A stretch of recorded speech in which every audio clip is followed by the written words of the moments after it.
bud. All right, let's grab your toy.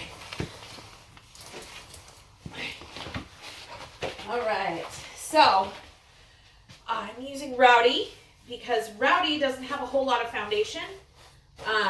He doesn't know a whole lot. He knows a little. So first thing I like to do is I always like to remind people that the touch game is how we're going to control this. We are not going to be using any sort of special tools. I have a treat bag and a marker and my hands. In fact, actually when I start teaching heel work, I often don't even use a leash unless I need to. If I'm working in a big field or an area, good boy, where a dog has a tendency to get super distracted, like Rowdy's trying to find toys.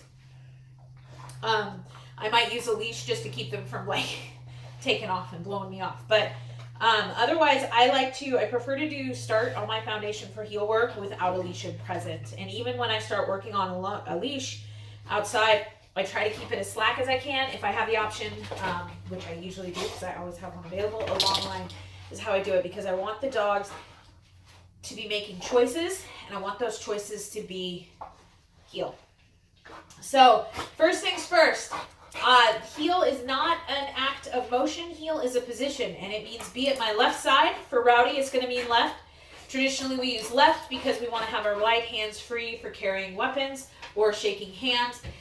If you're not going into an obedience competition, it's absolutely irrelevant which side the dog heels on. For Rowdy, we're going to teach the left because Rowdy's a foster dog, and he'll probably go to somebody else. Since left is traditional, it's easier for him to understand that, and it is for me to teach it on the right and then have his new family want him on the left.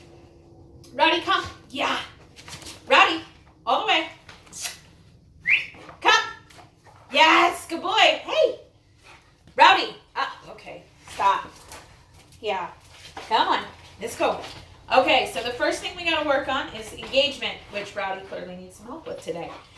We want to teach the touch cue. We want to practice it. Rowdy, touch. Yes, good job. Rowdy, touch. Yes, good boy. Rowdy, touch. Come on, touch. Yes, good job. So when I'm moving like that, one of the things that I'm doing is I'm teaching him to follow this hand. Rowdy, touch. Come on. Come on. Touch. Yeah, I know you're getting excited. Yes, good job. He doesn't manage and regulate his excitement very well, which actually makes him kind of a perfect dog to demonstrate this with, because he's a lot of extra, and this is a great thing. Touch. Yes, good boy. What we're trying to do is we want him to follow my hand, right? Because when it comes time, Rowdy, chew your food, bud. Rowdy. Yes. Good boy. Come here. Yes, good job.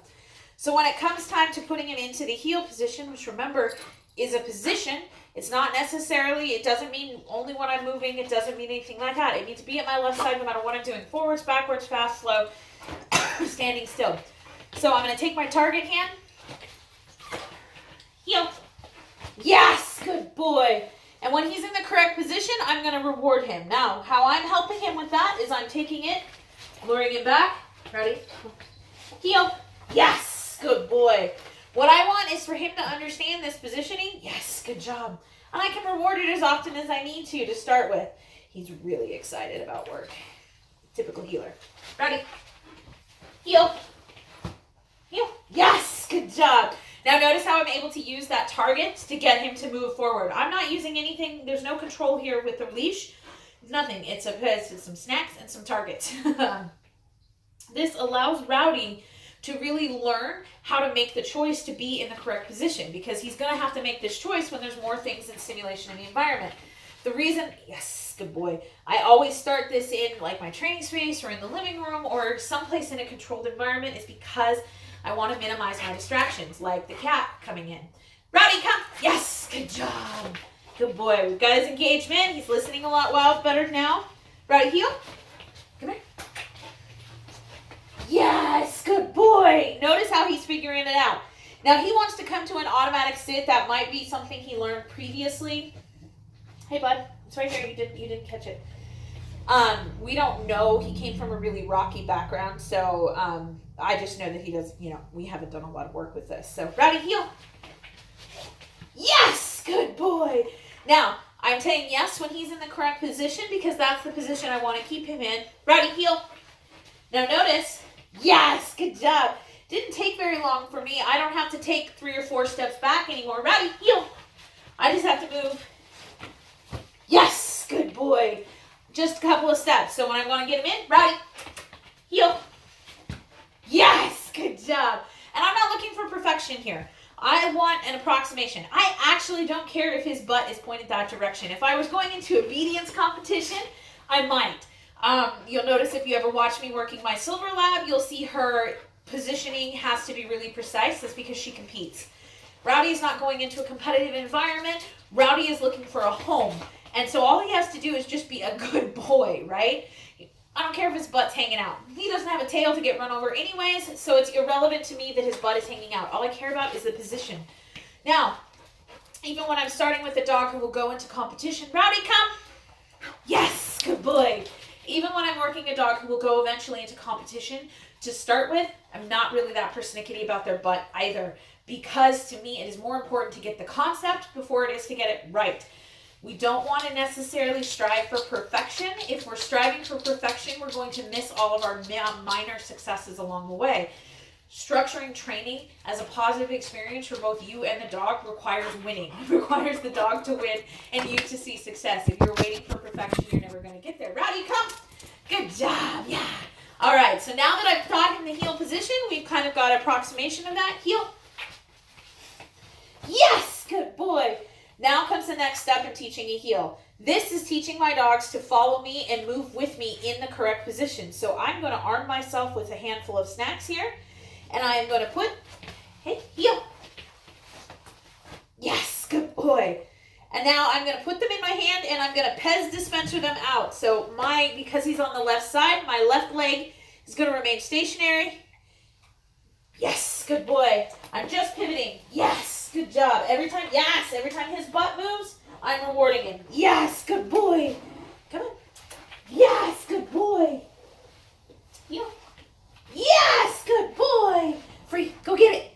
Go get it. Yeah. Okay, so I want to do that a couple of times around. I usually start really slow. Rowdy, leave the kitty. Rowdy, leave it. Yeah, good job. I start slow because I want to make sure that it's going to work, that he's going to follow. So if I were to turn, yes, good boy, and he stalls and gets distracted, Rowdy, heel. Yes, good boy. That means I might need to reward more often, or it might mean that I need to go a little bit slower around. So we're going to put him in position again. He's actually kind of in position. He's close enough. If we were standing on the street, this would be a totally acceptable position as far as I'm concerned. Hi, relax. Relax. All right, buddy. Let's go. Heel. Yes, good job.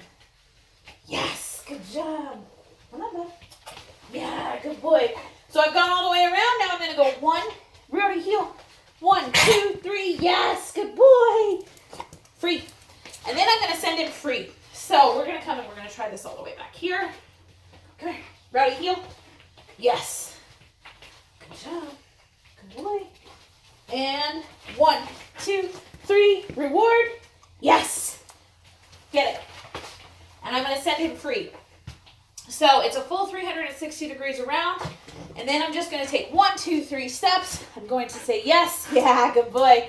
Reward and send him out. And then we're going to reset and we're going to do it again. And I'm going to do this until I can go 1, 2, 3 reward, 1, 2, 3 reward, 1, 2, 3 reward, 1, 2, 3 reward, and walk all the way across my house, all the way down my hall, across anything like that. My training space isn't really that large, so I usually just strive to get it to a point where I can just go heel. Yes, good boy. That's my goal, right? Free.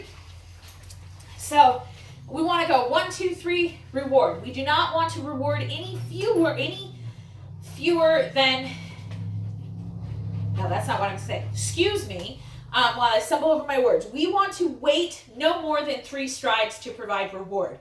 If need be, we want to provide reward every other stride, every 2 strides, every 1 stride, whatever is required to keep their attention. 3 is kind of a magic number. If you go beyond 3, they're likely to break and get out of the way and break off before they want. So I say 1, 2, 3, yes, reward, free. I send my dog out because I'm asking them to do something that's relatively complicated for them to understand.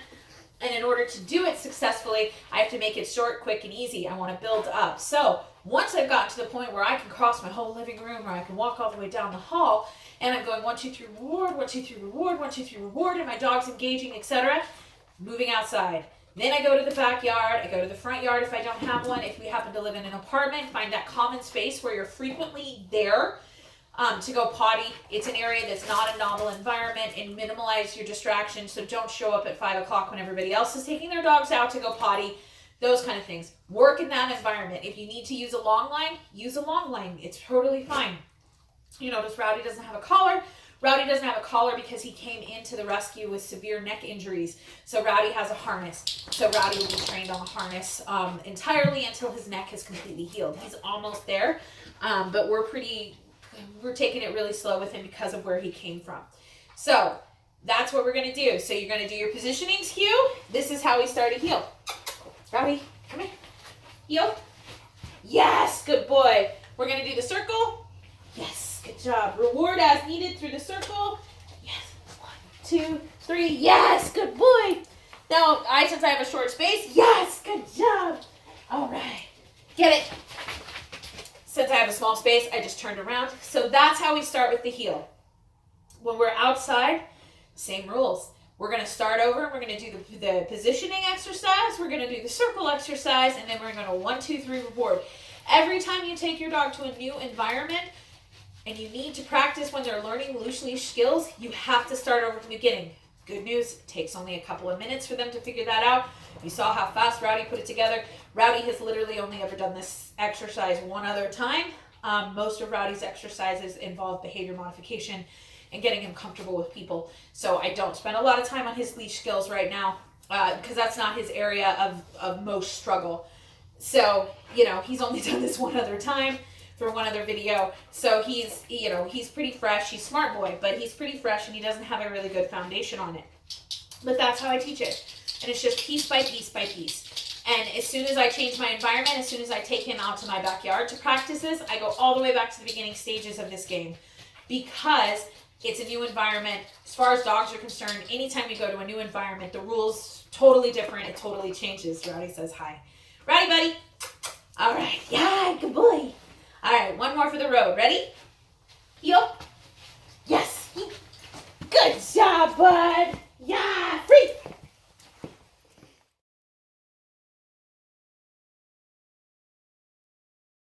Okay, so, yes, good boy. All right, so previous video I filmed, we worked with Rowdy demonstrating, how to teach a foundation for a heel and a good, nice, loose leash walk. Now, I'm going to use Tango. Tango has this skill pretty well perfected, but I'm going to show you an alternative way to teach it, which is actually kind of useful in terms of body awareness. It's one of the ways that I like to work with puppies or growing dogs or developing dogs or dogs who don't have a really good foundation on their body awareness. Good boy. So, and it involves using a pedestal. This is my homemade pedestal. It is super cheap. I think I spent a grand total of about $20 and $12 of that was on paint. There's a little tiny quart of paint and I still have a ton of it left over. I made 3 of these. It's just some bunches of 1x6s and 1x4s cut up and turned into a little box that's big enough for a dog, an average sized dog, to put both of their front feet on. And you can see that Tango absolutely loves this because this is the first thing that Tango learned after he learned touch. Touch. You gotta do it. You gotta do it. You can do it. Yeah, good boy. Yes. Good job. He's trying to fit on there. You're not that little, buddy. So that was one of the things that Tango learned. He was like, the first thing I taught him was how to step up. It's a great exercise for young dogs. It's a great exercise for insecure dogs to help get their feet underneath of them. So one of the things we're going to do is we're going to, over here, thank you, step up. Yeah, good boy. And now I'm going to position myself right here to the left, and we're going to do that same backing exercise that we did on the ground, except now we're going around this pedestal. Now, the difference here is this actually requires a lot more body awareness. So for the dogs that I have taught to do this for competition, this is actually how I teach it because I want that back end to move really nicely, and you can see how Tango's does. Up, step up. Yeah, there we go. And you can see how his moves really, really nicely. Now if I walk off, guess who just follows? Good boy. Free. Tango, get it. Good. Right there. Get it. Oh, he's too busy. So that's how I use a pedestal to teach it. It's really awesome. They're super easy to make. You can use a flipped over bowl. I know several trainers who use like large dog bowls just turned over on their side. It's a great exercise for body awareness. It's kind of takes place the same as like the station training station. Yes, good boy. Except that it's really not meant for the dogs to be fully on it, unless they're super tiny. Unless they're Tango. It's a good body awareness exercise. All right, buddy. Off. So move this. All right. Tango, heel.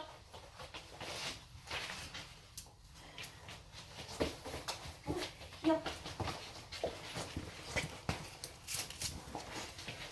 Station, good boy. Heel. Yes. Good job. Heel.